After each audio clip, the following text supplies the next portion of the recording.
ಭಾರತದ ಸೈನಿಕರೇ ಹಾಗೆ ವಿರೋಧಿಗಳ ಜೊತೆ ಹೋರಾಡುತ್ತಾ ದೇಶದ ಗಡಿಯನ್ನ ಸುಭದ್ರವಾಗಿ ಕಾಯುತ್ತಾ ಶತ್ರುಗಳಿಂದ ನಮ್ಮ ಭಾರತವನ್ನ ಕಾಪಾಡುವ ಧೀರ ಯೋಧರು ನಮ್ಮೊಳಗೆ ಹಲವರಿದ್ದಾರೆ. ಅಂತಹ ಮಹಾನ್ ಸೈನಿಕರಲ್ಲಿ ಒಬ್ಬರು ಭಗತ್ ಸಿಂಗ್. ಇವರು ಸಾಮಾನ್ಯರಲ್ಲ. ಸಿಯಾಚಿನ್ ಅಂತಹ ಪ್ರದೇಶದಲ್ಲಿ ತಮ್ಮದೇ ಧೈರ್ಯ ಹಾಗೂ ಶೌರ್ಯದಿಂದ ವಿರೋಧಿಗಳನ್ನ ಎದುರಿಸಿ ಗಡಿಯಲ್ಲಿ ಪರಾಕ್ರಮ ತೋರಿಸಿದರು. 1987ರಲ್ಲಿ ಸಿಯಾಚಿನ್ ಹಿಮನದಿಯಲ್ಲಿ ನಡೆದ ಆಪರೇಷನ್ ಮೇಘದೂತ್ ವೇಳೆ ಭಗತ್ ಸಿಂಗ್ ತೋರಿದ ಅಪ್ರತಿಮ ಧೈರ್ಯ ಮತ್ತು ಶೌರ್ಯ. ಈ ಕಾರ್ಯಾಚರಣೆಯಲ್ಲಿ ಅವರು ಅತ್ಯಂತ ಎತ್ತರದ ಪ್ರದೇಶದ ಕಠಿಣ ಪರಿಸ್ಥಿತಿಯ ನಡುವೆಯೂ ನಡೆಸಿದ ಸಾಹಸಮಯ ದಾಳಿಯು ಶತ್ರುಗಳ ಪ್ರಮುಖ ನೆಲೆಯೊಂದನ್ನ ವಶಪಡಿಸಿಕೊಳ್ಳಲು ಕಾರಣವಾಯಿತು. ಜಮ್ಮುವಿನ ಪರಮವೀರ ಚಕ್ರ ಪುರಸ್ಕೃತ ಸುಬೇದಾರ್ ಮೇಜರ್ ಮತ್ತು ಗೌರವ ಕ್ಯಾಪ್ಟನ್ ಭಗತ್ ಸಿಂಗ್ ರವರ 77ನೇ ಹುಟ್ಟುಹಬ್ಬದ ಸಂದರ್ಭದಲ್ಲಿ ಟೈಗರ್ ಡಿವಿಷನ್ ಅವರಿಗೆ ಆತ್ಮೀಯ ಶುಭಾಶಯಗಳನ್ನು ಸಲ್ಲಿಸಿತು. ಅಧಿಕಾರಿಗಳು ಮತ್ತು ಸೈನಿಕರು ದಂತಕಥೆಯ ಯೋಧನಿಗೆ ಗೌರವವನ್ನು ಸಲ್ಲಿಸಿದರು. ಅವರ ಸ್ಫೂರ್ತಿದಾಯಕ ನಾಯಕತ್ವ, ನಿಸ್ವಾರ್ಥ ಸೇವೆ ಮತ್ತು ರಾಷ್ಟ್ರಕ್ಕೆ ಅಚಲವಾದ ಬದ್ಧತೆಯನ್ನು ಸ್ಮರಿಸಿದರು. ಭಗತ್ ಸಿಂಗ್ ನಡೆಸಿದ ಕಾರ್ಯಾಚರಣೆ ಹೇಗಿತ್ತು, ಸಿಯಾಚಿನ್ ಪ್ರದೇಶದಲ್ಲಿ ಅಂದು ನಡೆದಿದ್ದೇನೆ, ಇವತ್ತಿನ ವಿಡಿಯೋದಲ್ಲಿ ಒಂದು ಕಂಪ್ಲೀಟ್ ವಿವರವನ್ನು ನೋಡೋಣ. ಎಲ್ಲೂ ಸ್ಕಿಪ್ ಮಾಡದೆ ಈ ವಿಡಿಯೋ ನೋಡಿ. ಸಿಯಾಚಿನ್ ಹಿಮನದಿಯಲ್ಲಿದ್ದ ಪ್ರತ್ಯೇಕ ಸೇನಾ ನೆಲೆ ಕ್ವೈತ್ ಪೋಸ್ಟ್ ವಿಶ್ವದ ಅತ್ಯಂತ ದುರ್ಗಮ ಹಾಗೂ ಅಪಾಯಕಾರಿ ಸೇನಾ ತಾಣಗಳಲ್ಲಿ ಒಂದಾಗಿತ್ತು. ಸಮುದ್ರ ಮಟ್ಟದಿಂದ ಸುಮಾರು 21,000 ಅಡಿ ಎತ್ತರದಲ್ಲಿದ್ದ ಈ ಪೋಸ್ಟ್ ನಲ್ಲಿ ತಾಪಮಾನವು ಸಾಮಾನ್ಯವಾಗಿ -40 ಡಿಗ್ರಿ ಸೆಲ್ಸಿಯಸ್ ಗಿಂತಲೂ ಕಡಿಮೆ ಆಗ್ತಿತ್ತು. ಅಲ್ಲದೆ ಸಾಮಾನ್ಯ ಪ್ರದೇಶಗಳಿಂದ ಕೇವಲ 50% ಆಮ್ಲಜನಕ ಮಾತ್ರ ಲಭ್ಯವಿದ್ದ ಕಾರಣ ಅಲ್ಲಿ ಬದುಕುವುದೇ ದೊಡ್ಡ ಸವಾಲಾಗಿತ್ತು.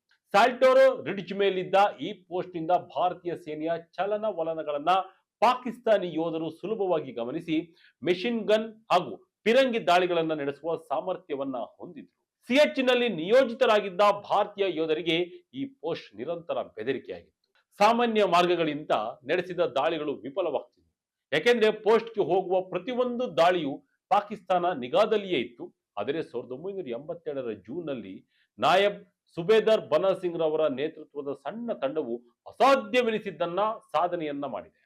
ಭೀಕರ ಹಿಮಗಾಳಿಯ ನಡುವೆಯೂ ಬಹುತೇಕ ಲಂಬವಾಗಿದ್ದ ಹಿಮಗೋಡೆಯನ್ನ ಏರಿ ಶತ್ರು ಬಂಕರ್ ಮೇಲೆ ಕೈಯಲ್ಲಿ ನಡೆದ ಹೋರಾಟದಲ್ಲಿ ಜಯಗಳಿಸಿ ಕ್ವೈತ್ ಪೋಸ್ಟ್ ಅನ್ನ ವಶಪಡಿಸಿಕೊಂಡಿತ್ತು. ಸಾಲ್ಟೋರೋ ರಿಡ್ಜ್ಗಾಗಿ ನಡೆದ ಹೋರಾಟ. ಈ ಗೆಲುವು ಕೇವಲ ಸಾಹಸದ ಸಂಕೇತವಾಗಿರಲಿಲ್ಲ, ಇದು ಸಾಲ್ಟೋರೋ ರಿಡ್ಜ್ ನಲ್ಲಿದ್ದ ಪಾಕಿಸ್ತಾನದ ಅತ್ಯಂತ ಪ್ರಮುಖ ವೀಕ್ಷಣಾ ತಾಣವನ್ನ ಭಾರತ ತನ್ನ ನಿಯಂತ್ರಣಕ್ಕೆ ತೆಗೆದುಕೊಂಡ ಕ್ಷಣವಾಗಿತ್ತು. ಇದರೊಂದಿಗೆ ಸಿಯಾಚಿನ್ ಮೇಲಿನ ಭಾರತದ ಹಿಡಿತ ಮತ್ತಷ್ಟು ಬಲವಾಯಿತು. ಜೊತೆಗೆ ಇದು ವಿಶ್ವದ ಪರ್ವತ ಯುದ್ಧಗಳ ಇತಿಹಾಸದಲ್ಲಿ ಅತ್ಯಂತ ಮಹತ್ವದ ಸೈನಿಕ ಕಾರ್ಯಾಚರಣೆಗಳಲ್ಲಿ ಒಂದಾಗಿ ದಾಖಲಾಯಿತು. ಕ್ವೈತ್ ಪೋಸ್ಟ್ ಮೇಲಿನ ದಾಳಿಯ ಮಹತ್ವವನ್ನ ಅರ್ಥ ಮಾಡಿಕೊಳ್ಬೇಕಾದ್ರೆ ಮೊದಲು ಸಿಯಾಚಿನ್ ವಿವಾದದ ಹಿನ್ನೆಲೆಯನ್ನ ತಿಳಿಯಬೇಕು.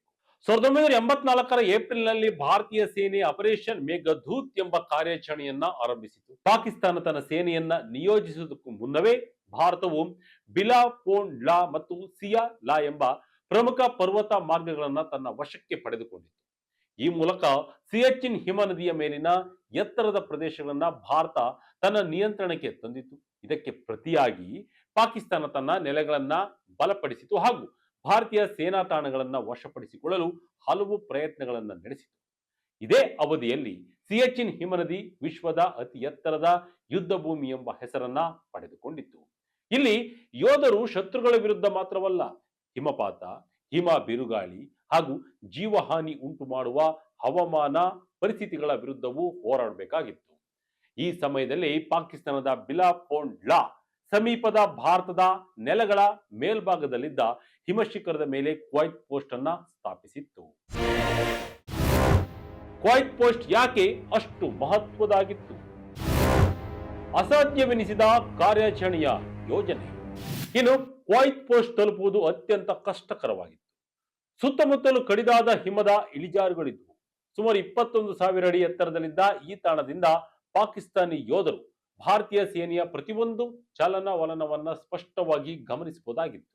ಈ ಅನುಕೂಲಕರ ಸ್ಥಾನದಿಂದ ಅವರು ಭಾರತೀಯ ಸೇನೆಯ ನೆಲೆಗಳ ಮೇಲೆ ನಿಖರವಾಗಿ ಗುಂಡಿನ ದಾಳಿ ನಡೆಸುವುದರ ಜೊತೆಗೆ ಹೆಲಿಕಾಪ್ಟರ್ಗಳ ಮೂಲಕ ಸಾಗುತ್ತಿದ್ದ ಆಹಾರ, ಶಸ್ತ್ರಾಸ್ತ್ರ ಹಾಗೂ ಅಗತ್ಯ ಸಾಮಗ್ರಿಗಳ ಪೂರೈಕೆಯನ್ನ ಅಡ್ಡಿಪಡಿಸ್ತಾ ಇದ್ರು. ಈ ಪೋಸ್ಟ್ ಮೇಲೆ ನೇರ ದಾಳಿ ನಡೆಸಲು ಭಾರತ ಹಲವು ಬಾರಿ ಪ್ರಯತ್ನಿಸಿತು. ಆದರೆ ದಾಳಿ ನಡೆಸುವ ಯೋಧರು ತೆರೆದ ಹಿಮದ ಪ್ರದೇಶದಲ್ಲಿ ಮುಂದೆ ಸಾಗಬೇಕಾಗಿದ್ದರಿಂದ ಶತ್ರುಗಳಿಗೆ ಸುಲಭವಾಗಿ ಕಾಣಿಸ್ತಾ ಇತ್ತು. ಹೀಗಾಗಿ ಯಾವುದೇ ಅಚ್ಚರಿ ದಾಳಿ ಯಶಸ್ವಿಯಾಗಲಿಲ್ಲ. ನೇರ ದಾಳಿಯಿಂದ ಈ ಪೋಸ್ಟ್ ಅನ್ನು ವಶಪಡಿಸಿಕೊಳ್ಳುವುದು ಸಾಧ್ಯವಿಲ್ಲ ಎಂಬುದು ಭಾರತೀಯ ಸೇನೆಗೆ ಸ್ಪಷ್ಟವಾಯಿತು. ಆದ್ದರಿಂದ ಸಂಪೂರ್ಣ ವಿಭಿನ್ನ ತಂತ್ರವನ್ನು ರೂಪಿಸಲಾಯಿತು.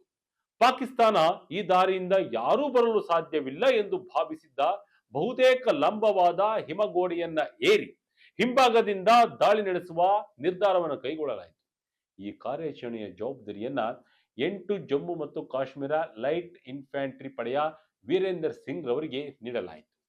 ಹಲವು ಗಸ್ತು ತಂಡಗಳನ್ನ ಕಳುಹಿಸಿ ಭೂಪ್ರದೇಶವನ್ನ ಅಧ್ಯಯನ ಮಾಡಲಾಯಿತು. ಶತ್ರುಗಳ ಗುಂಡಿನ ದಾಳಿ ಹಾಗೂ ಭೀಕರ ಹವಾಮಾನದ ನಡುವೆಯೂ ಸುರಕ್ಷಿತ ಮಾರ್ಗವನ್ನ ಪತ್ತೆ ಹಚ್ಚಲಾಯಿತು. ಹಿಮ ಬಿರುಗಾಳಿಯ ಮಧ್ಯೆ ನಡೆದ ಅಪಾಯಕಾರಿ ಏರಿಕೆ. ಅಂತಿಮ ದಾಳಿಗಾಗಿ ಆಯ್ಕೆಯಾದ ಯೋಧರಲ್ಲಿ ನಾಯಬ್ ಸುಬೇದಾರ್ ಬನಾ ಸಿಂಗ್ ಕೂಡ ಇದ್ದರು. ಕಠಿಣ ಪರಿಸ್ಥಿತಿಯಲ್ಲಿಯೂ ಕಾರ್ಯನಿರ್ವಹಿಸುವ ಸಾಮರ್ಥ್ಯಕ್ಕಾಗಿ ಅವರು ಹೆಸರುವಾಸಿಯಾಗಿದ್ದರು. ಈ ಕಾರ್ಯಾಚರಣೆಯ ಯಶಸ್ಸು ಸಂಪೂರ್ಣವಾಗಿ ರಹಸ್ಯ, ವೇಗ ಹಾಗೂ ಅಚ್ಚರಿ ದಾಳಿಯ ಮೇಲೆಯೇ ಅವಲಂಬಿತವಾಗಿತ್ತು. 1987ರ ಜೂನ್ನಲ್ಲಿ ಭೀಕರ ಹಿಮ ಬಿರುಗಾಳಿ ಬೀಸುತ್ತಿದ್ದ ಸಮಯದಲ್ಲೇ ದಾಳಿ ಆರಂಭವಾಯಿತು.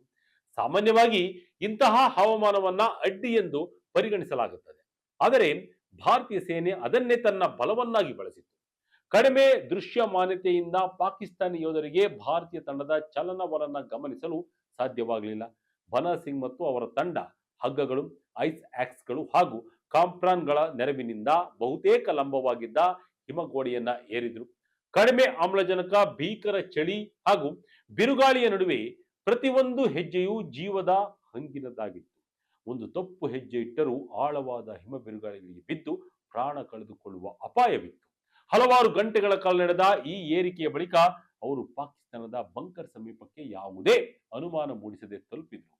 ಪಾಕಿಸ್ತಾನ ಈ ದಾರಿಯಿಂದ ಯಾರೂ ಬರಲಾರರು ಎಂದು ಭಾವಿಸಿದ್ದ ಮಾರ್ಗವನ್ನೇ ಭಾರತೀಯ ಯೋಧರು ಯಶಸ್ವಿಯಾಗಿ ಬಳಸಿದ್ದರು. ಪಾಕಿಸ್ತಾನವನ್ನ ಬೆಚ್ಚಿ ಬೀಳಿಸಿದ್ದ ದಾಳಿ. ಈ ವಿಜಯದ ಮಹತ್ವವೇನು? ಹಿಮ ಬಿರುಗಾಳಿಯನ್ನೇ ರಕ್ಷಣೆಯಾಗಿ ಬಳಸಿಕೊಂಡು ಬನಾ ಸಿಂಗ್ ಮತ್ತು ಅವರ ತಂಡ ಪಾಕಿಸ್ತಾನದ ಬಂಕರ್ ಮೇಲೆ ದಾಳಿ ನಡೆಸಿತು. ಬಳಿಕ ನಡೆದ ಹೋರಾಟದಲ್ಲಿ ರೈಫಲ್ಗಳು, ಬಯೋನೆಟ್ಗಳು ಹಾಗೂ ಗ್ರೆನೇಡ್ಗಳನ್ನ ಬಳಸಲಾಯಿತು. ಕೈಯಲ್ಲಿ ನಡೆದ ಭೀಕರ ಕಾಳಗದಲ್ಲಿ ಭಾರತೀಯ ಯೋಧರು ಪಾಕಿಸ್ತಾನದ ಸೈನಿಕರನ್ನ ಸೋಲಿಸಿ ಕ್ವೈತ್ ಪೋಸ್ಟ್ ಅನ್ನ ವಶಪಡಿಸಿಕೊಂಡರು. ಈ ವಿಜಯದ ಬಳಿಕ ಕ್ವೈತ್ ಪೋಸ್ಟ್ಗೆ ಬನಾ ಟಾಪ್ ಎಂದು ಮರು ನಾಮಕರಣ ಮಾಡಲಾಯಿತು. ಬನಾ ಟಾಪ್ ವಶಪಡಿಸಿಕೊಳ್ಳುವ ಮೂಲಕ ಪಾಕಿಸ್ತಾನ ತನ್ನ ಅತ್ಯಂತ ಪ್ರಮುಖ ವೀಕ್ಷಣಾ ಕೇಂದ್ರವನ್ನ ಕಳೆದುಕೊಂಡಿತು. ಇದರೊಂದಿಗೆ ಬಿಲಾಪೋಂಡ್ಲಾ ಪ್ರದೇಶದಲ್ಲಿ ಭಾರತದ ಸೇನಾ ಹಿಡಿತ ಇನ್ನಷ್ಟು ಬಲವಾಗಿದೆ. ಇದೇ ಎತ್ತರದ ಪ್ರದೇಶದಿಂದ ಭಾರತೀಯ ಯೋಧರು ಶತ್ರುಗಳ ಚಲನವಲನವನ್ನ ಗಮನಿಸುವುದರ ಜೊತೆಗೆ ತಮ್ಮ ಪೂರೈಕೆ ಮಾರ್ಗಗಳ ಭದ್ರತೆಯನ್ನು ಖಚಿತಪಡಿಸಿಕೊಂಡರು. ಸೈನಿಕ ಇತಿಹಾಸಕಾರರ ಪ್ರಕಾರ ಇದು ಪರ್ವತ ಯುದ್ಧ ತಂತ್ರದ ಅತ್ಯುತ್ತಮ ಉದಾಹರಣೆಗಳಲ್ಲಿ ಒಂದಾಗಿದೆ.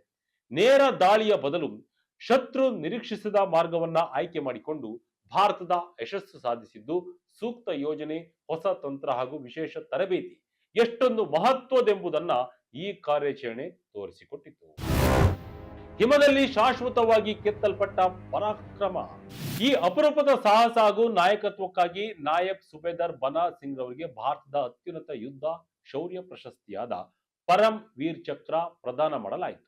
ಬನಾ ಟಾಪ್ ವಶಪಡಿಸಿಕೊಂಡ ಕಾರ್ಯಾಚರಣೆಯನ್ನ ಭಾರತೀಯ ಸೇನೆಯ ಅತ್ಯಂತ ಶ್ರೇಷ್ಠ ತಾಂತ್ರಿಕ ವಿಜಯಗಳಲ್ಲಿ ಒಂದೆಂದು ಪರಿಗಣಿಸಲಾಗುತ್ತದೆ. ಸಾಲ್ಟೋರೋ ರಿಡ್ಜ್ನಲ್ಲಿದ್ದ ಪಾಕಿಸ್ತಾನದ ಅತ್ಯಂತ ಬಲಿಷ್ಠ ನೆಲೆಯನ್ನ ವಶಪಡಿಸಿಕೊಳ್ಳುವ ಮೂಲಕ ಬನಾ ಸಿಂಗ್ ಮತ್ತು ಅವರ ಸಹಚರರು ಭಾರತಕ್ಕೆ ದೀರ್ಘಕಾಲದ ಕಾರ್ಯತಂತ್ರದ ಮೇಲುಗೈ ತಂದುಕೊಟ್ಟರು.